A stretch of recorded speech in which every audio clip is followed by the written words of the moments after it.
Assalamualaikum warahmatullahi wabarakatuh.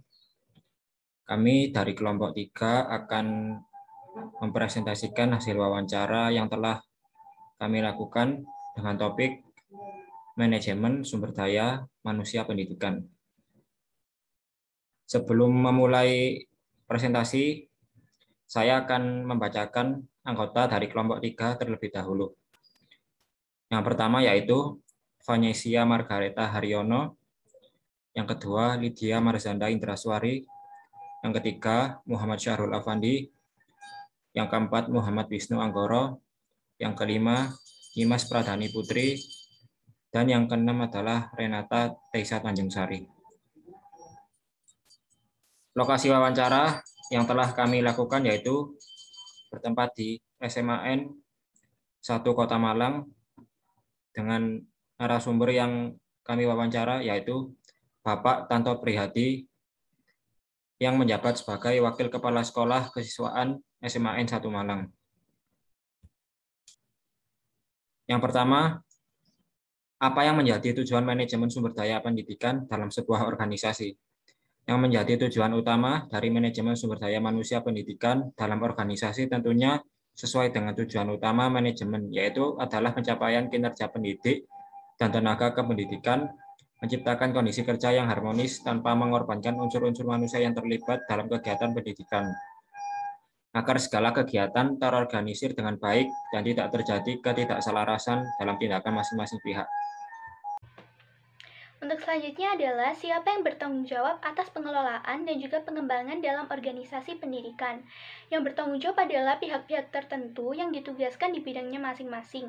Sebagai contohnya adalah Wakahumas untuk menjadi narahubung pihak internal SMAN 1 Malang dengan pihak eksternal, Wakasarpras sebagai yang mengelola segala penggunaan ataupun perorganisiran atau inventaris sarana dan prasarana di SMAN 1 Malang, Wakakesiswaan untuk mengatur organisasi-organisasi maupun kegiatan siswa-siswi SMAN 1 Malang, serta kerjasama dengan pihak-pihak terkait untuk keberlangsungan acara siswa-siswi SMAN 1 Malang, serta wakakurikulum untuk pemberkasan siswa-siswi SMAN 1 Malang. Untuk tanggung jawab pengelolaan dan pengembangan ekstrakurikuler di SMAN 1 Malang ditugaskan kepada OSIS dan MPK serta perwakilan dari guru-guru di setiap segbitnya. Contohnya adalah Segbit 1 untuk mengawasi di bidang keagamaan, Segbit 2 di bidang seni, dan lain-lain. Di sini saya akan menjelaskan apa saja kendala, permasalahan, dan kesalahan-kesalahan yang ada. Yang pertama, kesulitan untuk siswa dan guru karena semua kegiatan sudah diatur. Apalagi kegiatan di kesiswaan itu sangat terbatas. Meskipun kegiatan itu dilaksanakan secara offline atau tatap muka, tetapi kegiatan kesiswaan tetap dilaksanakan secara online. Yang kedua, kegiatan kesiswaan tidak lagi seperti saat dulu tatap muka atau offline yang bisa langsung terjun ke lapangan, bisa langsung membekali siswa dengan tatap muka bersama pemateri ataupun organisasi. Kesiswaan ingin sekali tetap melaksanakan seperti saat offline dulu, tetapi tidak bisa karena ada ketakutan terhadap dampak buruk dan kebijakan-kebijakan yang ada. Banyak sekali kegiatan yang butuh keluar atau tatap muka langsung ke lapangan. Tetapi karena pandemi COVID-19 ini tidak bisa dilaksanakan. Yang ketiga, dalam kebutuhan anggaran juga mengalami kesusahan karena saat ini tidak mendapatkan anggaran atau dana sama sekali. Padahal dengan adanya anggaran maka ada sponsor, tetapi saat ini sulit untuk mendapatkan sponsor. Kesiswaan sudah tidak mendapatkan anggaran untuk pelaksanaan kegiatan siswa. Contohnya seperti anggaran untuk iuran OSIS. Saat ini kesiswaan tidak mendapatkan anggaran untuk itu. Saya akan menjelaskan tentang kegunaan manajemen pendidikan pada sekolah. Yang pertama, perencanaan atau planning.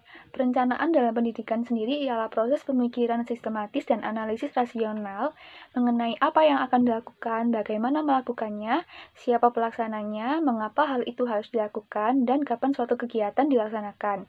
Untuk meningkatkan mutu pendidikan agar lebih efektif dan efisien sehingga proses pendidikan dapat memenuhi tuntutan dan kebutuhan masyarakat. Yang kedua, pengorganisasian atau organizing. Pengorganisasian ini ialah pembagian tugas yang disesuaikan dengan kemampuan dan keahlian orang yang memegang tugas. Pengorganisasian dalam pendidikan sendiri seperti pembagian tugas guru dalam bidang studi yang diajarkan harus sesuai dengan kemampuan dan latar belakang pendidikannya. Yang ketiga, pengarahan atau directing. Pengarahan dalam pendidikan ini bertujuan untuk membimbing pegawai pendidikan agar bisa bekerja secara efektif untuk mencapai tujuan yang telah ditetapkan oleh organisasi. Pengarahan ini berkaitan dengan motivasi, komunikasi, dinamika kelompok, dan kepemimpinan. Yang keempat, pelaksanaan atau implementation. Pelaksanaan dalam pendidikan ini ialah proses menggerakkan sumber daya manusia dari pendidikan untuk melakukan suatu kegiatan pencapaian tujuan sehingga efisiensi proses terjadi dan menghasilkan sebuah efektivitas hasil kerja. Yang kelima, pengawasan atau controlling. Pengawasan atau disebut juga pengendalian sangat penting untuk melihat dan mengevaluasi sejauh mana hasil yang telah dicapai. Sistem pengawasan pendidikan harus dikemudikan dan dikontrol untuk menunjukkan waktu sebuah tindakan korektif atau perbaikan yang harus diambil. Pengawasan dalam pendidikan ini juga mengacu pada tindakan perbaikan, sehingga juga menyediakan alternatif perbaikan dan menentukan tindakan perbaikan. Berikutnya, prinsip-prinsip dalam manajemen sumber daya pendidikan. Untuk menjamin keberhasilan sebuah usaha, maka manajemen haruslah dilaksanakan berdasarkan dalil-dalil umum manajemen atau yang lebih dikenal sebagai prinsip-prinsip manajemen. Dari sekian banyak prinsip manajemen yang dapat diajarkan dan dipelajari oleh seorang calon manajer, diantaranya yang terpenting adalah 1. Prinsip pembagian kerja. Yang kedua, prinsip wewenang dan tanggung jawab. Yang ketiga, prinsip tertib dan disiplin. Yang keempat, prinsip kesatuan komando. Yang kelima, prinsip semangat kesatuan. Dan yang keenam, prinsip keadilan dan kejujuran. Selanjutnya, saya akan memaparkan faktor-faktor apa saja yang harus diimbangi dalam penempatan manajemen sumber daya manusia pendidikan. Nah, yang pertama, dapat mengevaluasi dan menindaklanjuti SPL agar bisa berjalan dengan lancar dan tidak mendadak. Jika putusan mendadak, akan kesulitan untuk mengatur jadwal kurikulumnya, jadwal gurunya, lalu bagaimana cara mengajarnya, dan bagaimana cara mengatur kelasnya.